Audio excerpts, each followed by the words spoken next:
আসসালামু আলাইকুম। কৃষি এগ্রো নার্সারির পক্ষ থেকে স্বাগতম। তো এগুলো হচ্ছে পটলের চারা। দেখেন কি সুন্দর সতেজ পটলের চারা, বাড়ি টু জাতের পটলের চারা। তো এই পটলের চারা বিষয়ে কিছু আলোচনা করব। তার আগে ঠিকানা দিয়ে থাকি জেলা নাটোর, থানা বড়াইগ্রাম, গ্রাম তালসু, কুন্ডুপাড়া। তো আমরা ক্যারেট প্যাকেটিং করতেছি, দেখতে পাচ্ছেন কি সুন্দর করে। মূলত পটলের লতা থেকে চারা তৈরি করতে হয়। পটলের মূলত দুই ভাগে বিভক্ত থাকে। আসসালামু আলাইকুম শাহিন ভাই। ওয়ালাইকুম আসসালাম। আচ্ছা, ক্যারেট তো দেখতেছি অনেক চারা ভাই। হ্যাঁ, আজকে প্রচুর চারার অর্ডার ভাই। তা মোটামুটি কতটি চারার অর্ডার ভাই? প্রায় 1000 চারার অর্ডার, প্রায় 5000 চারার মতো অর্ডার দেখতে পাচ্ছেন। আচ্ছা ভাই, প্রতি ক্যারেটে কতটি করে চারা আছে?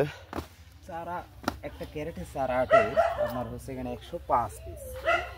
105 পিস চারা আটে আমরা 100 পিসের দাম নিই, আর 5টা পিস চারা ফ্রি দিই। এর ভিতরে আবার আপনার 90টা আছে মেয়ে চারা, 90টা মেয়ে চারা আছে, আর 10টা এই প্লাস্টিক সুতা দিয়ে বাঁধা আছে। এর ভিতরেই পুরুষ চারা আছে 10টা পুরুষ চারা আছে। হ্যাঁ, কারণ 100 পটলের চারার ভিতর 10 পিস পুরুষ চারা রোপণ করতে হবে।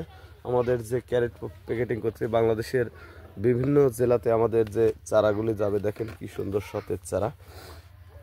ভালো বীজে ভালো ফসল হবে, এটাই স্বাভাবিক। আর আমরা বাংলাদেশের প্রতিটি জেলায় সুন্দরভাবে প্যাকেট করে চারা পাঠিয়ে থাকি। যেখানে যেখানে সুন্দরবন কুরিয়ার সার্ভিস অফিস আছে, ওখানে ওখানে আমাদের পটলের চারাগুলি ডেলিভারি দেওয়া হয়। ভাড়া এবং ক্যারেটের টাকা বহন করতে হবে, আর বাদ বাকি টাকা বালা হাতে পাওয়ার পর কুরিয়ার অফিসে টাকা দিবেন। প্রয়োজনে ভিডিওতে কথা বলে তারপরে আপনারা চারা দেখে শুনে তারপরে চারা সংরক্ষণ করবেন। ভালো থাকবেন, সুস্থ থাকবেন। আসসালামু আলাইকুম।